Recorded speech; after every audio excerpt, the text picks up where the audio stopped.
perkenalkan nama saya Nike Giovanna Stania. Di sini bersama saya kita akan membahas beberapa materi tentang perilaku organisasi. Baik, kita masuk pada yang pertama yaitu konsep dasar perilaku organisasi. Yang pertama terdapat definisi. Perilaku sendiri yaitu tingkah laku, pandangan, atau perasaan yang disertai kecenderungan untuk bertindak. Sedangkan organisasi yaitu alat atau wadah yang di dalamnya terdapat satu atau lebih individu yang berinteraksi satu sama lain dan memiliki tujuan yang sama. Sedangkan untuk perilaku organisasi sendiri yaitu bidang studi yang menginventarisir dampak perilaku individu, kelompok, serta struktur dalam organisasi demi mencapai tujuan sebuah organisasi. Dari organisasi berasal dari bahasa Yunani yaitu organon, yang berarti alat. Banyak definisi dari para ahli, salah satunya menurut James D. Money, organisasi adalah perserikatan manusia yang mencapai tujuan bersama. Selanjutnya, ada pun ciri-ciri organisasi menurut Steiner dan Berelson. Yang pertama terdapat formalitas, yang kedua hierarki, yang ketiga besar dan kompleksnya, dan yang terakhir durasi.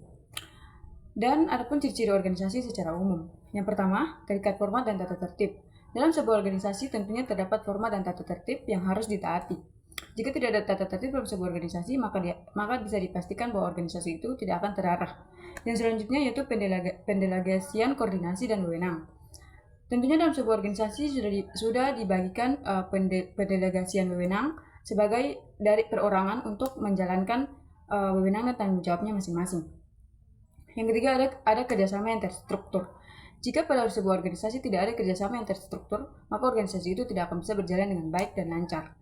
Yang selanjutnya sasaran dan tujuan. Tentunya tujuan sebuah organisasi dibentuk tentunya memiliki tujuan dan sasaran tertentu yang harus dicapai bersama. Maka terbentuklah organisasi. Yang selanjutnya, yang terakhir yaitu terdapat komponen atasan dan bawahan. Ketika sudah ada sasaran dan tujuan serta kerjasama yang terstruktur, maka diperlukannya bawahan dan atasan yang akan bekerjasama untuk menjalankan dan mencapai tujuan tersebut. Ada pun beberapa tujuan organisasi. Yang pertama sebagai pedoman kegiatan atau sebagai kompas dan pemusatan kegiatan tentang apa yang akan dilakukan dan apa yang tidak akan dilakukan. Yang kedua sebagai sumber legitimasi, yaitu tujuan menjadi sumber legitimasi kegiatan organisasi untuk menarik sumber daya dan dukungan dari lingkungan sekitar. Yang ketiga standar pelaksanaan, ukuran pencapaian atau prestasi organisasi. Dan yang terakhir sumber motivasi. Selanjutnya terdapat unsur-unsur organisasi. Secara umum unsur-unsur organisasi hanya 3, yaitu orang, kerjasama, dan tujuan. Namun secara lebih terperinci sekiranya ada 5 unsur-unsur dalam organisasi. Yang pertama tetap orang, yaitu anggota, pegawai atau personilnya. Yang kedua kerjasama. Kerjasama lintas, departemen, divisi, dan hierarki organisasi. Yang ketiga ada tujuan bersama, tentang apa yang harus dicapai melalui prosedur program, network, strategi, dan anggaran. Yang keempat terdapat peralatan. Semua sarana berupa materi, uang, serta barang modal lainnya, tanah, bangunan, dan sebagainya. Yang kelima, lingkungan, kondisi sosial, politik, ekonomi, sumber daya alam, dan teknologi, serta semua perubahan baik secara langsung maupun tidak langsung. Adapun siklus hidup organisasi. Yang pertama yaitu tahapan pertumbuhan, di mana pada tahapan ini pengenalan masa bayi sebuah organisasi dan masa kanak-kanak. Yang kedua yaitu tahap beranjak dewasa. Tahap beranjak dewasa ini yaitu masa kedewasaan atau masa puncak di sebuah organisasi. Yang ketiga yaitu tahap penurunan. Pada tahap ini yaitu masuk kepada masa kemapanan dan penurunan hingga kematian sebuah organisasi. Selanjutnya terdapat teori-teori organisasi. Yang pertama yaitu teori organisasi klasik. Yang disebut sebagai teori organisasi klasik yaitu teori organisasi tradisional atau teori mesin, muncul pada awal tahun 1080-an. Yang kedua, teori neoklasik. Teori ini muncul sebagai reaksi terhadap teori yang awal tadi yaitu teori klasik atau untuk mengkritik dan memodifikasi. Yang ketiga yaitu teori modern, muncul pada tahun 1950-an, yaitu perkembangan teknologi yang pesat dan membawa pengaruh terhadap perkembangan organisasi sebagai living system. Yang keempat yaitu teori kontingensi, dibangun atas dasar kaidah-kaidah yang dikembangkan oleh pendekatan sistem. Selanjutnya yaitu individu dan kelompok. Terdapat 3 komponen dasar perilaku individu menurut Sigmund Freud. Yang pertama konsep ID atau libido dan agresi, yaitu kata hati, hasrat, dan keinginan untuk mengejar kesenangan dan kepuasan. Yang kedua, konsep ego, yaitu logika yang terhubung dengan prinsip realitas, di mana berfungsi ganda melayani sekaligus menjadi penengah ID dan superego. Yang ketiga, konsep superego, yaitu kekuatan moral seseorang yang menjadi nilai, norma, dan etika spiritual. Selanjutnya masuk kepada prinsip dasar individual. Yang pertama, manusia berbeda karena berbeda kemampuannya. Yang kedua, manusia mempunyai kebutuhan berbeda. Yang ketiga, orang berpikir tentang masa depan dan membuat pilihan berdasarkan bagaimana bertindak. Yang ketiga, seseorang memahami lingkungan dalam hubungannya dengan pengalaman masa lalu dan kebutuhannya. Yang kelima, seseorang mempunyai reaksi senang atau tidak senang atau efektif. Adapun teori kepribadian model 5 besar atau Big Five personality menurut Griffin. Selanjutnya yaitu teori kepribadian 5 besar atau Big Five personality. Yang pertama ada openness to experience, di mana dalam kepribadian ini lebih terbuka tentang hal-hal baru atau experience itu pengalaman-pengalaman baru. Yang kedua yaitu consequences, ini kepribadiannya lebih berhati-hati. Yang ketiga itu extraversion, kepribadian ini banyak versinya atau ekstraversinya. Yang keempat agreeableness, itu lebih banyak temannya karena selalu mengiyakan begitu. Terus yang terakhir yaitu neurotis. Yang selanjutnya yaitu perilaku kelompok dalam organisasi. Terdapat teori-teori pembentuk kelompok. Yang pertama yaitu teori kedekatan atau propinquity. Yang kedua teori keseimbangan atau Abelard's theory of group formation. Yang ketiga teori praktik yaitu practicalities of group formation. Adapun definisi menurut para ahli. Beberapa definisi menurut para ahli yaitu yang pertama kumpulan individu yang saling berinteraksi. Yang kedua satuan atau unit yang terdiri atas dua atau lebih yang melihat diri mereka sendiri sebagai bagian dari kelompok itu. Yang ketiga sekelompok individu yang saling bergantung dan yang sebagainya. Adapun 4 ciri utama kelompok. Yang pertama, common motive leading to group interaction, di mana anggota suatu kelompok paling tidak harus mempunyai satu tujuan bersama. Yang kedua, members who are effective differently by their interaction, yaitu hubungan dalam suatu kelompok harus memberikan pengaruh kepada setiap anggotanya. Tingkat pengaruh tersebut di antara mereka dapat berbeda. Yang ketiga, group structure with different degrees of status, di mana dalam kelompok selalu ada perbedaan tingkat atau status, karena akan selalu ada pimpinan dan pengikut. Yang keempat, standar norma and value, di mana karena kelompok terbentuk untuk mencapai tujuan bersama, maka biasanya pembentukan disertai tingkah laku dan sistem nilai bersama anggota kelompok diharapkan mengikuti pola tersebut. Selanjutnya yaitu tahap pembentukan kelompok menurut Bruce Tuckman.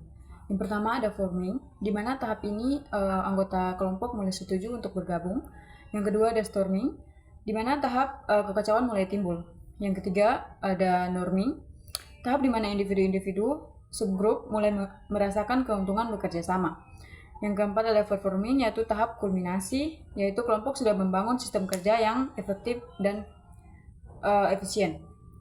Adapun adjourning ini berlaku kepada organisasi atau kelompok yang mempunyai tugas terbatas yang dilakukan, maka terdapat tahap pembubaran. Pembahasan selanjutnya yaitu nilai dan sikap. Untuk nilai atau value sendiri merupakan gambaran yang menentukan apa yang akan dilakukan dan tidak boleh dilakukan. Yang selanjutnya nilai merupakan dasar terdalam, acuan, dan motor penggerak motivasi, sikap, dan tindakan. Nilai juga merupakan suatu tuntutan atau pedoman yang mendasari bagaimana seseorang atau sebuah organisasi berpikir, mengambil keputusan, bersikap, dan bertindak. Nilai dan norma adalah nilai, namun nilai belum tentu berbentuk norma. Norma adalah nilai secara umum yang diterima oleh suatu masyarakat dan menjadi pedoman. Dan nilai yang sudah menjadi norma mengandung janji dan ancaman atau sanksi. Adapun nilai terminal dan nilai instrumental. Nilai terminal adalah keadaan akhir kehidupan yang diinginkan, seperti tujuan-tujuan yang ingin dicapai seseorang selama masa hidupnya. Sedangkan nilai instrumental adalah perilaku atau cara-cara yang lebih disukai untuk mencapai nilai terminal seseorang. Adapun etika dan moral. Etika berasal dari bahasa Yunani yaitu ethos atau kebiasaan, watak. Etika merujuk pada dua hal. Yang pertama etika berkenaan dengan nilai-nilai yang dianut manusia olehnya merupakan cabang filsafat. Yang kedua, etika merupakan pokok permasalahan dalam nilai dan hukum yang mengalir tingkah laku manusia. Moral dalam bahasa Latin atau mos atau cara hidup, berbeda dengan moral yang semangat atau dorongan. Moral dalam pengertiannya mengatur tingkah laku manusia, penekanan kepada karakter dan sifat individu yang khusus di luar ketaatan kepada aturan. Merujuk pada tingkah laku yang sifatnya spontan seperti rasa kasih, kemurahan hati, kebesaran jiwa, keikhlasan, dan sebagainya yang semuanya tidak terdapat dalam peraturan hukum. Yang selanjutnya adalah sikap atau attitude. Sikap tidak dibawa sejak lahir, namun terbentuk karena adanya pengaruh dan peranan pembawaan dari lingkungan. Menurut W.A. Gerungan, sikap atau attitude adalah kesediaan bereaksi terhadap suatu hal atau sikap senantiasa terarah pada suatu objek tertentu, dalam arti bahwa tidak ada sikap tanpa objek, dan gerakan atau reaksi terhadap objek inilah yang dimaksud dengan sikap. Selanjutnya terdapat komponen sikap dan 5 karakteristik sikap.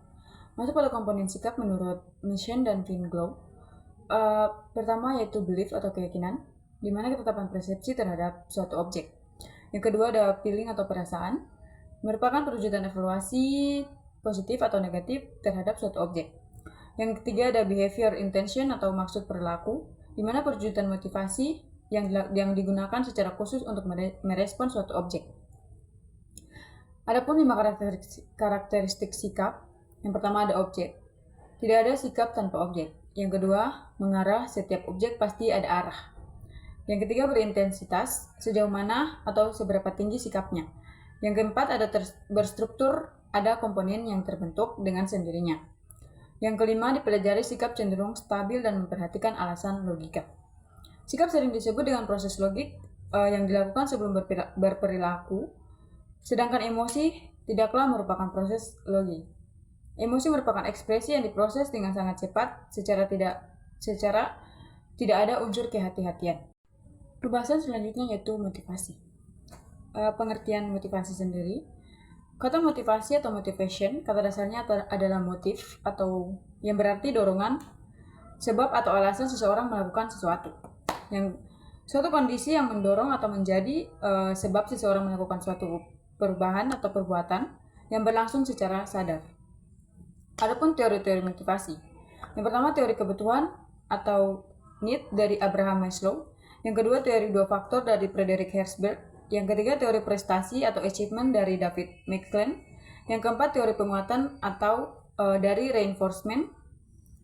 Yang kelima teori harapan atau ekspektasi. Dan yang keenam teori tujuan sebagai motivasi.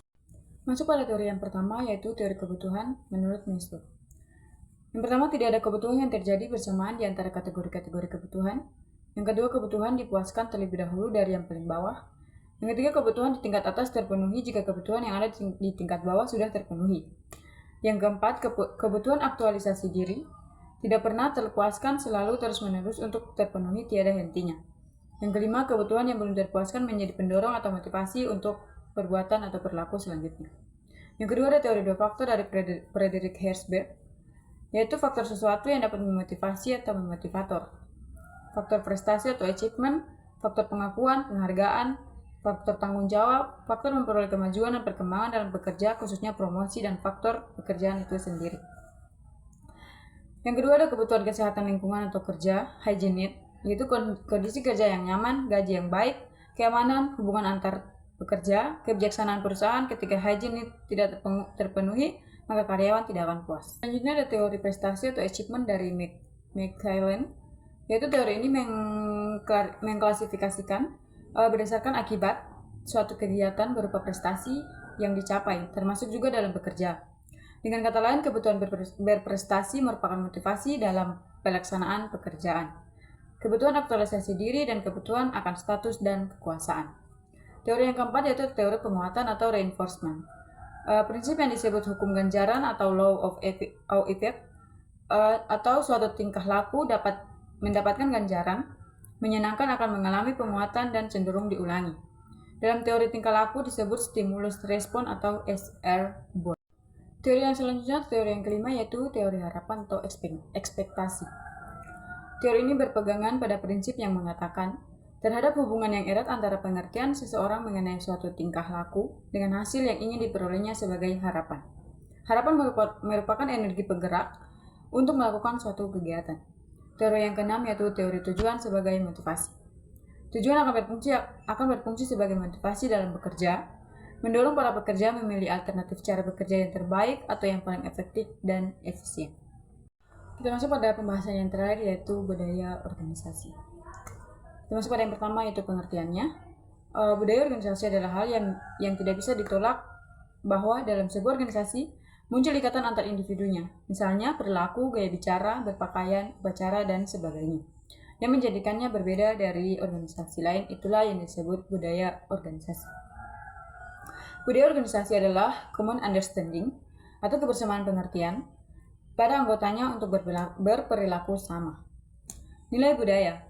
Nilai ialah sesuatu yang penting, yang diprioritaskan dan diperjuangkan untuk direalisasikan. Nilai budaya ialah nilai yang dibudayakan, artinya nilai yang dijadikan pedoman atau norma bagi para individunya. Nilai yang dibudayakan dalam organisasi yaitu nilai sejarah, nilai kegagalan dan kesuksesan, suku, ras, agama, dan nilai turunan atau heritage, dan sebagainya.